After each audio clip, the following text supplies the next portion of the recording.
Hi everybody, it's Claire back with another exciting art journaling video, and this one is day 2 of my new release from Funky Fossil. So in this one I am creating a peep through page.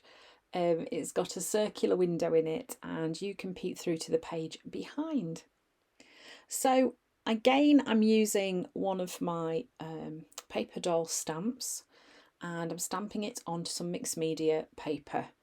And I am just trying to get a decent image. I smudged it a couple of times and I was like, oh goodness me.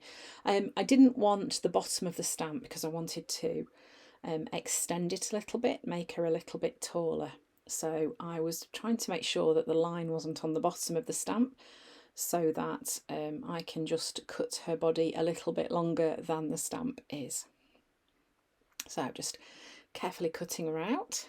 My favourite pastime, as you know. Love a bit of cutting out.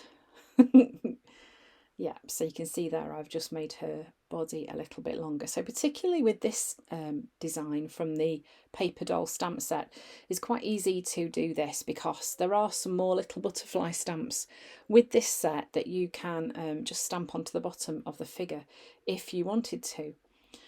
Okay, so now I've got her to the size that I want her to be. I'm then going to kind of work out how big the window is going to be on the page. So I'm just extending those lines down the outside of the figure as well, just to make it look intentional really, and then adding in some more dots as well, just so that it kind of matches up with what's already there.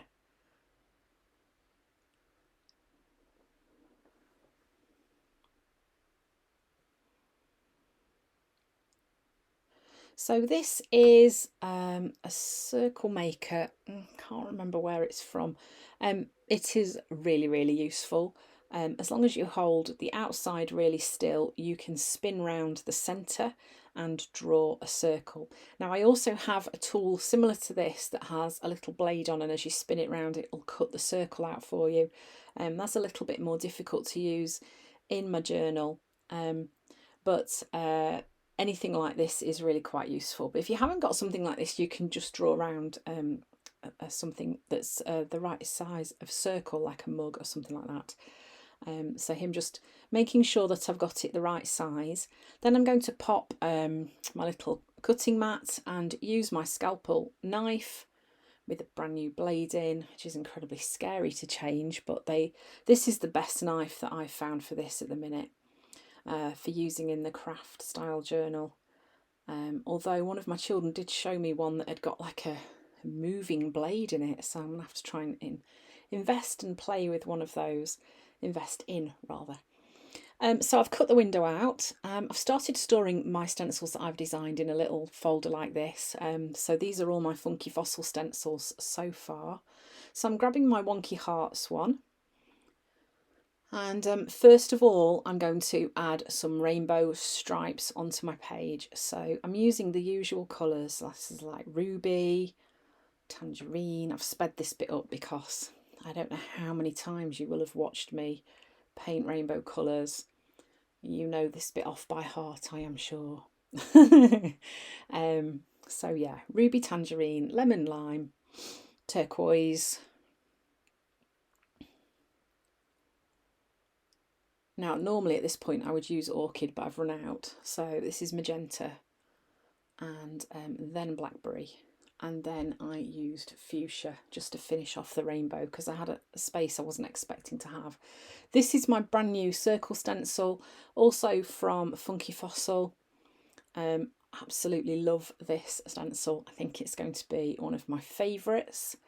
I love the way that the circles get less as you work down the stencil. It's kind of like, I don't know, it's just really pretty. I'm really happy with that one. So I'm just adding those onto my page and just adding a couple more down near the bottom. There we go, and there I am using carnation, as I so often do. Now I'm using my Wonky Heart stencil with black over the top. just to get some hearts on the front, so they're a little bit of a contrast with all the bright colours. Now I'm going to outline these as well, because at the moment they're a little bit lost with all of the colour and the busyness going on behind. So I wanted this front page to be quite colourful, bold and striking, because the one behind is going to be a little bit calmer. So here I'm just outlining those hearts in black, and you can see here that has the effect of just pulling those into the foreground. There are many an occasion when you're doing when I've done lettering and outline the letters, it actually pushes them into the background. So there are so many ways that you can play with your background, and how what you do will affect. You can push and pull things forwards and push them backwards, depending on what you do to them. Okay, so that's my front page sorted. This back page here, I'm just using my blending tool and smooshing some black paint over the top. I'm going to come back to that in a bit,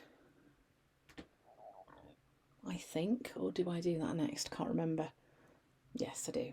So now I'm just looking, I've pulled my window page back over. I'm just having a look at the different papers in my new collage set, which is called Thankful Collage Papers.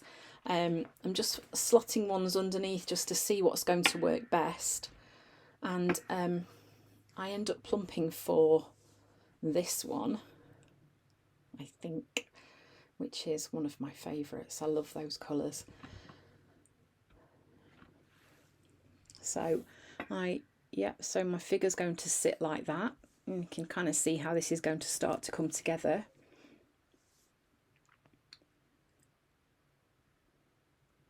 So because my page isn't completely dry, it's a little bit flexible at the minute, but it'll be fine once it's dried off properly. So this is a bit of matte medium, and then I'm just going to stick my piece of collage paper on there. I've cut it to size already, just to save faffing about. And I am just brushing a little bit of matte medium over the top as well, just to help seal it.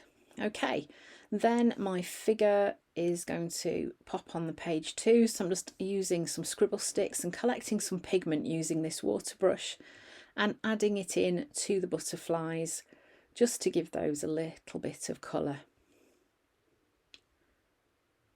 So apart from the butterflies, I'm going to add some colour to the face and the hair, and leave the figure fairly plain in comparison to yesterday's figures, because it's a really good contrast with everything else that's going on. And I've given her a little face as well. I mean, these figures don't have to have faces, they're quite impactful without the faces, but you can also have a bit of fun playing with drawing tiny faces on these paper dolls too. I mean, another thing you could do if you wanted to make them slightly bigger is to stamp them, scan them and make them bigger, and then you could play with a larger image too. So I'm just adding a bit of colour onto the face too.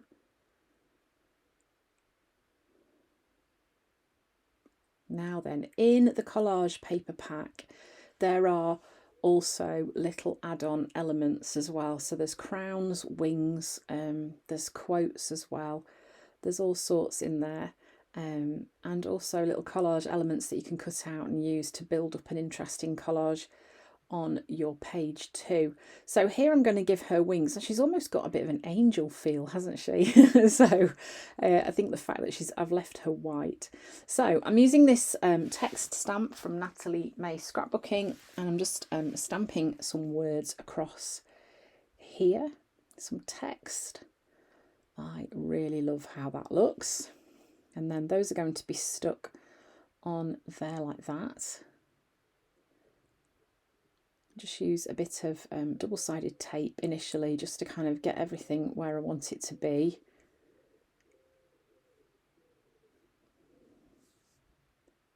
And then I decided I just wanted to calm the area down where she was going to be stuck, just so that she stood out a little bit better from the background. Sticking her in place, giving her a good press down,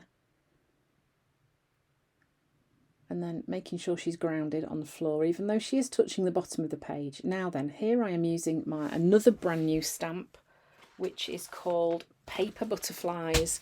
Oops, sorry about that. And here I'm using it with some embossing powder.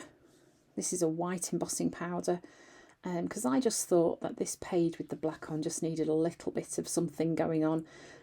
So just using this embossing powder just to create that little bit of interest there. Doesn't that look cool?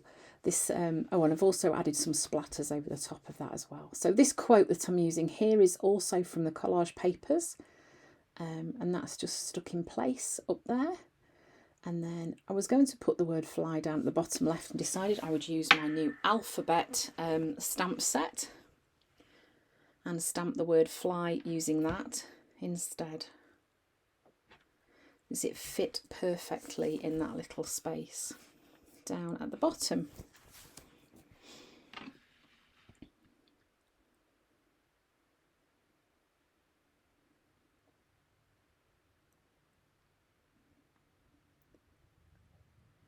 And they stick really nicely to acrylic blocks as well. So, and then you can kind of work out whether or not you've got enough space for your words to fit in.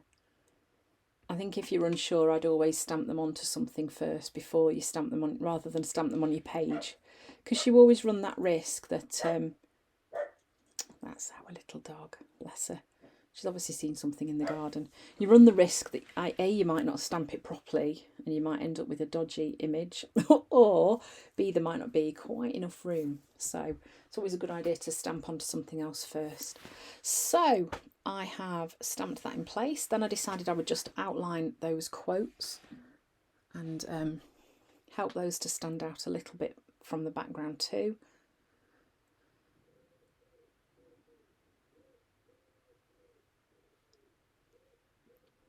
And that is pretty much it for this page. Goodness, I can't speak. So this was lots of fun to create. I think I've nearly used all of my new release apart from one stencil. So thanks for watching. I hope you've enjoyed this video, and see you again tomorrow for some more inspiration.